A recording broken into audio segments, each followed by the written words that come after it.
क'क्राझार आरो अदालगुरि जिल्लानि रायजो राजाफोरनि थाखाय गोजोनथाव खौरां। गोजोनथाव खौराङा बेनोदि आसाम आरो सा सानजा भारतनि गोजामसिन गभ आयुर्वेदिक कलेज एन्ड हस्पिटाला देग्लाय हिराथि मायथाइ खुंफुंगोन।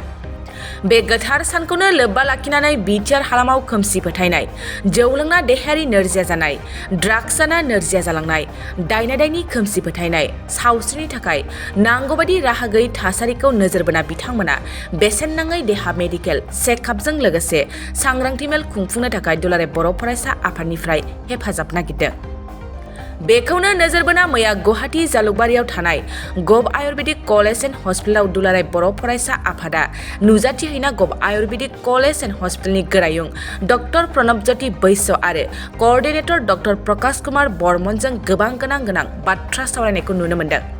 सावरायलायनायाव जथायै थिरांथा खालामो फैगौ 23 आगस्टआव क'क्राझार जिल्लानि सिङाव थानाय क'क्राझार सरकारि फरायसालिमायाव फुंबिलिनि 6 रिंगानिफ्राय मोनाबिलिनि 4 रिंगासिम आरो 30 आगस्टआव अदालगुरि जिल्लानि सिङाव थानाय अदालगुरि फरायसालिमायाव फुंबिलिनि 6 रिंगानिफ्राय मोनाबिलिनि 4 रिंगासिम देहा मेडिकेल चेकआपजों लोगोसे सांग्रांथि मेल खुंफुंनाय जागोन होनना थिरांथा खालामो।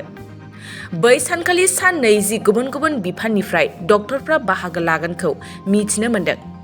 गासै 3,000निबो बांसिन बेरामिफोरखौ नायनाय जागोन।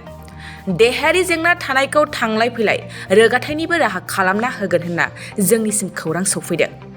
बेनि अनगायैबो बिटिआर हालामनि गुबुन जिल्लाफ्रावबो बे एखे हाबाफारिखौ उननि समाव लालांबाय थागोन होनना फोरमायदों क'अर्डिनेटर डक्टर प्रकाश कुमार बर्मना।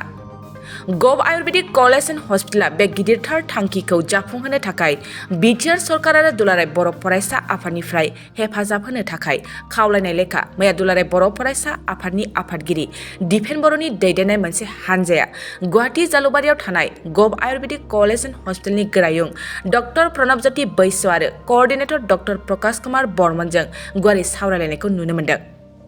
थारैनो बे गिदिरथार थांखि लानाया बिटिआर हालामनि रायजो राजाफोरनि थाखाय मुलाम्फा गोनां जागोनखौ नुनो मोनो।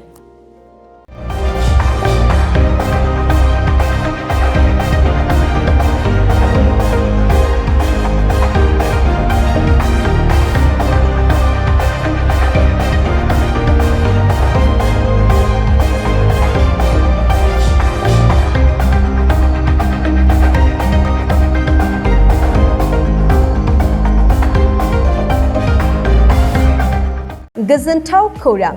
बाजाज बाइक सालायनो मोजां मोनग्राफोरनि थाखाय गोजोनथाव खौरां। दावहारु अट' एजेन्सिया बाजाज बाइक सालायनो मोजां मोनग्रा रायजो राजाफोरनो होगासिनो दं इन्डिपेन्डेन्ट डेनि थाखाय ल' डाउन पेमेन्ट आरो इजि एक्सचेन्ज अफार। 1 आगस्तनिफ्राय 15 आगस्तसिम होगासिनो दं क'क्राझार दावहारु अट' एजेन्सिया आरो क'क्राझार जिल्लानि सिङाव थानाय काराइगाव, दतमा आरो बडगावआवबो 3 आगस्टआव फेस्टिभ आउटलेट गोदानै बेखेवनो थांगासिनो दावहारु अट' एजेन्सि। बे गोदानै बेखेवनाय ब्रान्च श'रुमआवबो ल' डाउन पेमेन्ट आरो इजि एक्सचेन्ज अफार लानो हागोन। बाइक सालायनायाव हमनो थाखाय हेलमेट बेसेन लायालासे बाइगिरिया मोननो हागोन आरो सीट कभार्स। बेनि अनगायैबो जाय फाइनेन्स लागोन बिथाङा खम डाउन पेमेन्ट होनानै लानो हागोन। बायग्रा ग्राहक सुबुंफ्रा दावहारु अट' एजेन्सियाव बाजाज बाइकखौ बायनो सानोब्ला नैबे मबाइल नम्बर 8822018193 आरो 600003991187 आव थोंजों फोनांजाब खालामनो हागोन।